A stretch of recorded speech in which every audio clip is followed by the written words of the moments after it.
Greetings, Dr. Susan Spillman here. Many of us are looking forward to 2020 and a new phase in our life and in consciousness and in the culture in general. However, we're still in 2019, and it seems we need to finish things here. We need to finish what we need to finish. And many people are saying this.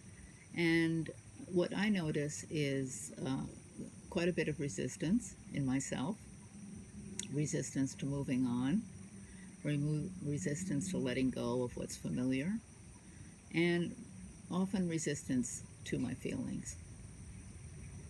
And what I've noticed is that also many of us have our own styles of how we deal with this resistance.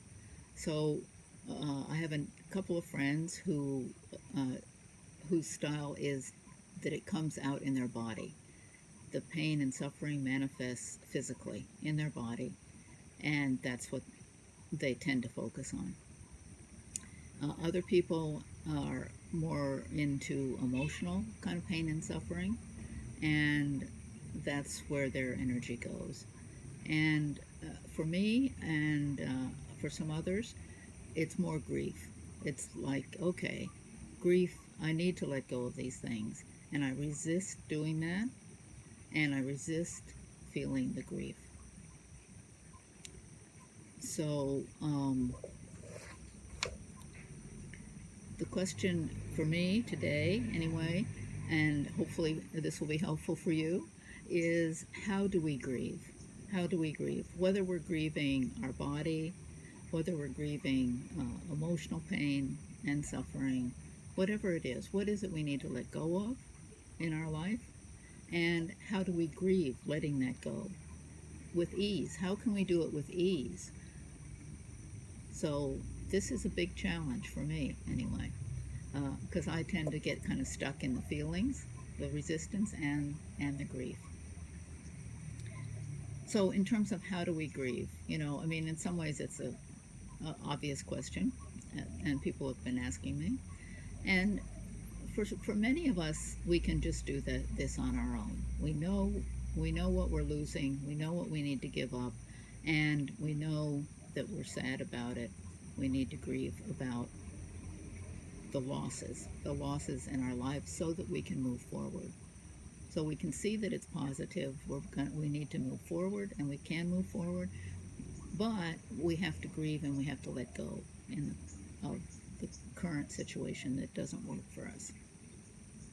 So often we can just be in touch with that. Just be aware that grief is a big part of what's going on right now for us. Certainly for me, that's true. And just let ourselves grieve. Be sad, upset about what we're letting go of, aware of our resistance, all of that kind of stuff. And of course, for some people, especially people with major trauma early in life or earlier in their life, they may need help to do this. That it may not be easy to do on their own. And so either a support group, some kind of a group process, or individual support is often helpful and sometimes necessary for this. And let me see, there was something else I wanted to say about this. Oh, I know. So sometimes some of us, me included, get stuck at a certain age. We get stuck at a certain age. Like for me, for example, I'm not going to move forward. And this is my young self, my very, very young self. I'm not going to move forward because it'll offend my father, and my mother will be ashamed of me doing something different, being out there, being out of the norm. And so, I've just recently gotten more in touch with this younger part of myself. And so doing inner child work, it can be very, very helpful.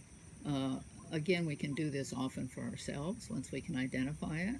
And also sometimes we need help from other people to do this.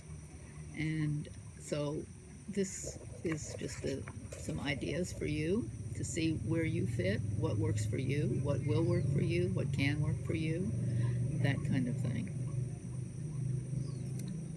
So I wanted to share this with you and just see what what you think or feel about it, and hopefully it's helpful to you.